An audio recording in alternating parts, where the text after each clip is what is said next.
বলেছি 5 তারিখের পরে 5 আগস্টের পরের টার্মস অফ কন্ডিশনটা কি?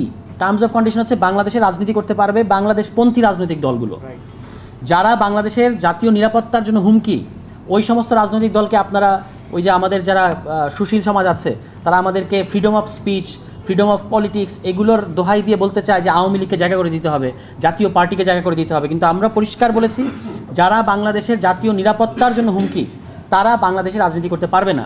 এই জন্য আওয়ামী লীগ তো রাজনীতি করতে পারবেই না, জাতীয় পার্টিও রাজনীতি করতে পারবে না। এই জাতীয় পার্টি বাংলাদেশের গণতন্ত্র ধ্বংস করার জন্য, তারপরে ফ্যাসিবাদকে এখানে প্রতিষ্ঠিত করার জন্য, রাতের ভোট, অবৈধ নির্বাচনগুলোকে বৈধ দেওয়ার জন্য ভারত থেকে নির্দেশিত হয়ে তারা এখানে কাজ করেছে। এই জিএম কাদের দেখেন আপনি, এখন তার ফেসবুকে আবার এই গতকালকে ঘটনার পরে কিন্তু ওই ইয়েগুলো আসতেছে, পুরনো ভিডিওগুলো, যে ভারত থেকে সফর করে এসে কি বলছে জিএম কাদের, বলছে আমাকে ভারতের কাদের কাদের সাথে মিটিং করেছি আমি বলবো না, কিন্তু আমাকে এই নির্বাচনে অংশ নিতে হবে, এটা আমাকে বলে দেওয়া হয়েছে। তাহলে তো এরা তো ভারতের এজেন্ট, এরা তো বাংলাদেশপন্থী কোনো দল না, এরা বাংলাদেশের সার্বভৌমত্বের জন্য হুমকি।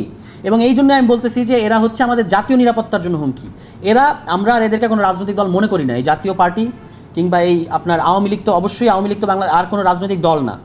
আওয়ামী লীগ একটা গণহত্যাকারী সন্ত্রাসী গোষ্ঠী, এবং এটার দোসর কিংবা সহায়ক শক্তি হচ্ছে এই জাতীয় পার্টি।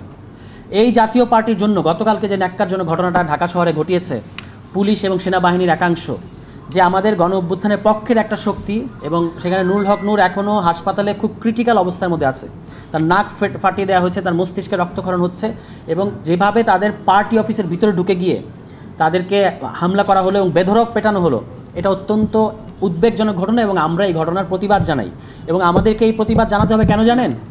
এটা গতকালকে শুধু নুরুল হক নূরের উপর হামলা হয়নি, এটা আমাদের উপর হামলা হয়েছে, গণ অভ্যুত্থানের পক্ষের শক্তির উপর হামলা হয়েছে। এবং এই হামলার পেছনে যে পুলিশের যে সকল মানে যারা নির্দেশ দিয়েছে, সেনাবাহিনীর যারা নির্দেশ দিয়েছে, আমাদেরকে পরিষ্কার করে বলতে হবে যে তাদেরকে শাস্তির আওতায় আনতে হবে।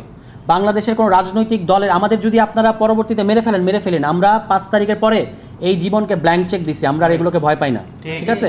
আমরা আমাদের রাজনৈতিক দলের উপর এই ধরনের আক্রমণ এবং যেভাবে চোরের মতো পেটানো হয়েছে, এটা অত্যন্ত উদ্বেগজনক ঘটনা। এবং এর সাথে যে অফিসাররা জড়িত, আমরা তাদের কিছু কিছু নাম গণ অধিকারের বন্ধুদের কাছ থেকে জানতে পেরেছি, এদেরকে শাস্তির আওতায় আনতে হবে, এবং সেনা প্রধান এবং পুলিশ প্রধানকে এর জন্য ক্ষমা চাইতে হবে যে কেন রাজনৈতিক দলের উপর এ ধরনের হামলা হবে বাংলাদেশে।